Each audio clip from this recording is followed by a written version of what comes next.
Irmãos e irmãs, vamos a mais um momento da nossa liturgia da palavra.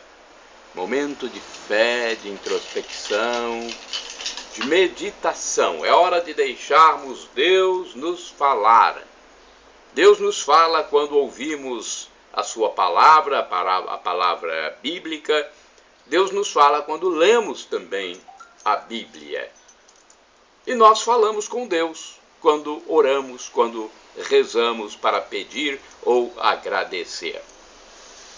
Eu vou transmitir agora a liturgia da Igreja Católica Apostólica Romana de 15 de fevereiro de 2022, terça-feira da sexta semana do tempo comum. A cor dos paramentos litúrgicos é verde e no rito da celebração temos o ofício do dia. Antífona da entrada: sede o rochedo que me abriga, a casa bem defendida que me salva. Sois minha fortaleza e minha rocha. Para a honra do vosso nome, vós me conduzis e alimentais. Salmo 30, versículo 3. Oração do dia. Rezemos. Ó Deus, que prometestes permanecer nos corações sinceros e retos, dai-nos por vossa graça viver de tal modo que possais habitar em nós. Por nosso Senhor Jesus Cristo, vosso Filho, na unidade do Espírito Santo. Primeira leitura da carta de São Tiago, capítulo 1, versículos do 12 ao 18. Feliz o homem que suporta a provação, porque uma vez provado, receberá a coroa da vida que o Senhor prometeu àqueles que o amam. Ninguém, ao ser tentado, deve dizer: é Deus que me está tentando. Pois Deus não pode ser tentado pelo mal e tampouco ele tenta alguém. Antes, cada qual é tentado por sua própria concupiscência, que o arrasta e seduz. Em seguida, a concupiscência concebe o pecado e o dá à luz. E o pecado, uma vez consumado, gera a morte. Meus queridos irmãos, não vos enganeis. Todo dom precioso e toda dádiva perfeita vem do alto. Descem do Pai das luzes, no qual não há mudança, nem sombra de variação. De livre vontade ele nos gerou, pela palavra da verdade, a fim de sermos como que as primícias de suas criaturas. Palavra do Senhor, graças a Deus. Salmo responsorial ao Salmo 94, versículos do 12 ao 13a, do 14 ao 15, do 18 a 19, refrão 12a. Bem-aventurado é aquele a quem ensinais vossa lei. Repitamos: bem-aventurado é aquele a quem ensinais vossa lei. É feliz, ó Senhor, quem formais e educais nos caminhos da lei, para dar-lhe um alívio na angústia. Bem-aventurado é aquele a quem ensinais vossa lei. O Senhor não rejeita o seu povo e não pode esquecer sua herança. Voltarão a juízo as sentenças. Quem é reto andará na justiça. Bem-aventurado é aquele a quem ensinais vossa lei. Quando eu penso, estou quase caindo, vosso amor me sustenta, Senhor. Quando meu coração se angustia, consolais e alegrais minha vida. Bem-aventurado é aquele a quem ensinais vossa lei. Repitamos: bem-aventurado é aquele a quem ensinais vossa lei. Aclamação ao Santo Evangelho com um pequeno texto de João, capítulo 14, versículo 2. Aleluia, aleluia, aleluia, aleluia. Aleluia, aleluia, aleluia, aleluia. Aleluia, aleluia, aleluia, aleluia. Aleluia, aleluia, aleluia, aleluia. Quem me ama realmente guardará minha palavra, e meu Pai o amará. e a ele nós viremos. Aleluia, aleluia, aleluia, aleluia, aleluia, aleluia, aleluia, aleluia. Aleluia, aleluia, aleluia, aleluia, aleluia, aleluia, aleluia, aleluia. Evangelho de Jesus Cristo segundo São Marcos, capítulo 8, versículos do 14 ao 21. O Senhor esteja convosco, Ele está no meio de nós. Proclamação do Evangelho de Jesus Cristo segundo São Marcos. Glória a vós, Senhor. Pelo sinal da Santa Cruz, livra-nos Deus, nosso Senhor, dos nossos inimigos. Naquele tempo os discípulos tinham se esquecido de levar pães. Tinham consigo na barca apenas um pão. Então Jesus os advertiu: prestai atenção e tomai cuidado com o fermento dos fariseus e com o fermento de Herodes. Os discípulos diziam entre si: é porque não temos pão. Mas Jesus percebeu e perguntou-lhes: por que discutis sobre a falta de pão? Ainda não entendeis e nem compreendeis? Vós tendes o coração endurecido? Tendo olhos, não vedes? E tendo ouvidos, não ouvis? Não vos lembrais de quando reparti 5 pães para 5.000 pessoas? Quantos cestos vós recolhestes cheios de pedaços? Eles responderam: 12. Jesus perguntou: e quando reparti 7 pães com 4.000 pessoas, quantos cestos vós recolhestes cheios de pedaços? Eles responderam: 7. Jesus disse: e ainda não compreendeis? Palavra da salvação, glória a vós, Senhor. Vamos à liturgia comentada, é uma reflexão sobre o Evangelho, escrita por Antônio Carlos Santini, liderança da comunidade católica Nova Aliança, e-mail santini@novaalianca.com.br. O fermento dos fariseus, Marcos capítulo 8, versículos do 14 ao 21. Durante a travessia do lago, Jesus dá um inesperado alerta aos discípulos: cuidado com o fermento dos fariseus e com o fermento de Herodes. Isto equivale a dizer: mantenham distância, cuidado com o seu poder de corrupção, não se exponham.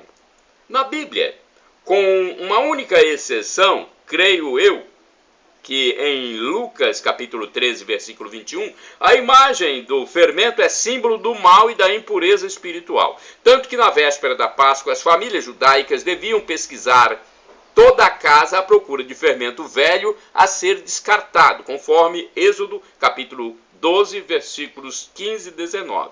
A hipocrisia dos fariseus azedava a massa. O povo de Israel que Jesus via como ovelhas sem pastor. Eis o interessante comentário da Bíblia Navarra. Aqui a palavra fermento é utilizada no sentido de má disposição. Com efeito, na elaboração do pão, como é sabido, o fermento é que faz levedar a massa. A hipocrisia farisaica e a vida dissoluta de Herodes, que só se movia por ambições pessoais, eram um fermento que contagiava a partir de dentro a massa de Israel para acabar por corrompê-la. Jesus quer prevenir seus discípulos contra esses perigos e fazê-los compreender que para receber sua doutrina necessita-se de um coração puro e simples. Hoje também há numerosos fermentos por aí afora, azedando a vida da igreja. Penso em teólogos já sem fé que propõem interpretações da Bíblia de cunho racionalista, baseados apenas em palpites pessoais ou na ideologia de seu grupo acadêmico.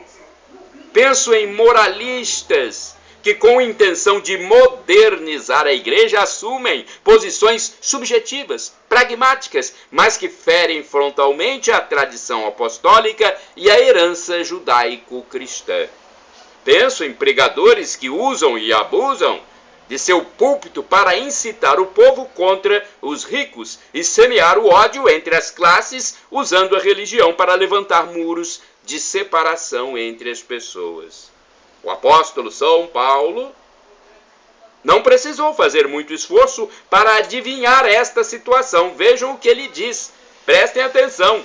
O Espírito diz expressamente que nos tempos vindouros, alguns hão de apostatar da fé, dando ouvidos a espíritos embusteiros e a doutrinas diabólicas de hipócritas e impostores. Primeira Epístola de São Paulo a Timóteo, capítulo 4, versículo 1 até o 2. E alerta aos Gálatas com a mesma força, dizendo: ainda que alguém, nós, ou um anjo baixado do céu, vos anunciasse um evangelho diferente do que vos temos anunciado, que ele seja anátema. Gálatas, capítulo 1, versículo 8. Ao ler livros e ver filmes que caluniam a igreja, ao ouvir pregadores heréticos, nós nos expomos ao fermento do mal. Teremos a imprudência de correr o risco da intoxicação por esses fermentos? Irmãos e irmãs, orai sem cessar. Salmo 119, versículo 113. Detesto os corações divididos e amo a tua lei, Senhor.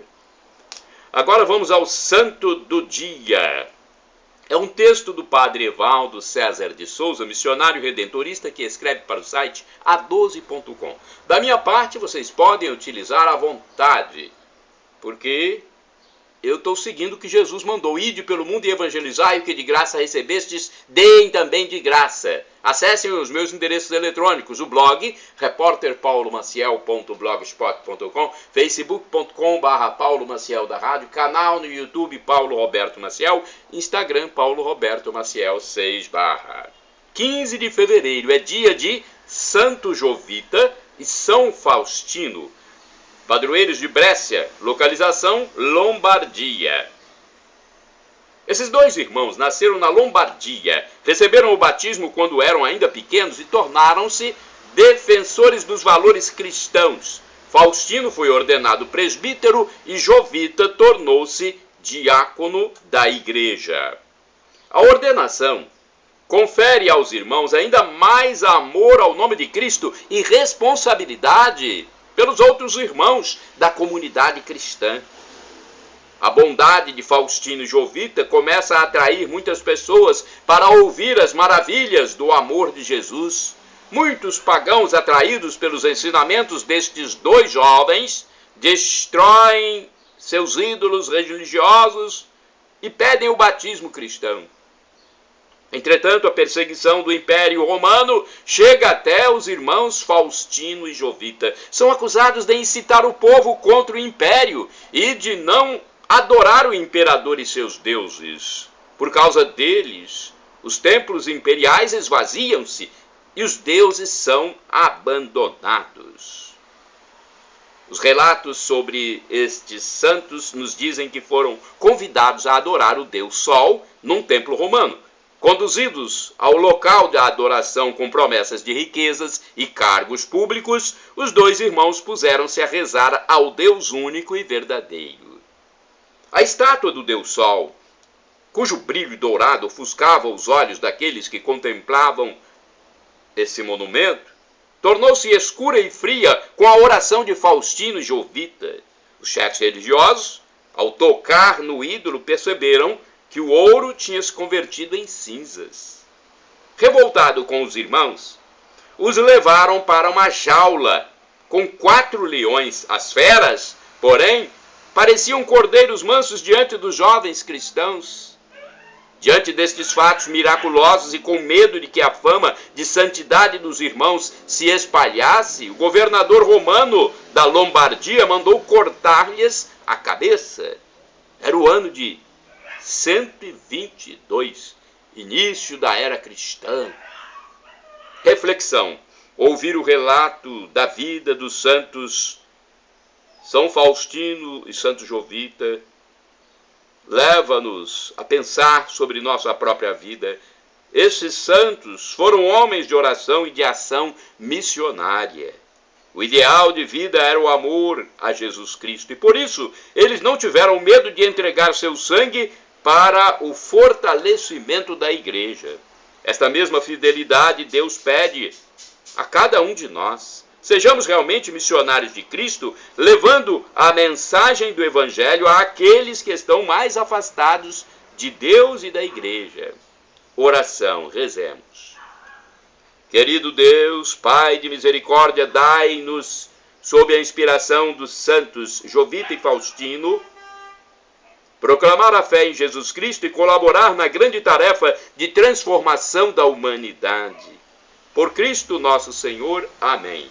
Shalom Adonai, uma expressão hebraica que significa a paz de Deus. El Shaddai, Deus onipotente, Deus todo-poderoso, Ele proverá. E Maranatá, como dizemos nós católicos, ou Maranata, como dizem nossos irmãos separados, os evangélicos ou protestantes. Não importa, somos todos irmãos e o significado é o mesmo. Vinde, Senhor Jesus. Um dia Jesus vai voltar, é a segunda vinda, quando haverá o juízo final, o julgamento da humanidade toda. Mortos ressuscitarão para o julgamento. Vivos serão julgados. Todos se submeterão ao julgamento universal de Cristo Jesus, juiz pleno. Quem passar por esse julgamento terá a vida eterna, gozo eterno, a felicidade em plenitude. Viveremos como anjos. Para termos essa vida plena, temos que nos arrepender dos nossos pecados. Porque esta vida aqui é passageira, provisória, transitória. Não vale nada essa vida aqui. Quer dizer, vale para nós nos prepararmos para a vida eterna. Aqui nós somos vermes, somos pó, somos indignos servos. Senhor, perdão pelos nossos pecados, da omissão, do pensamento, dos atos. Perdão, Senhor, pelos pecados cometidos a cada átimo de segundo. Perdão, Senhor.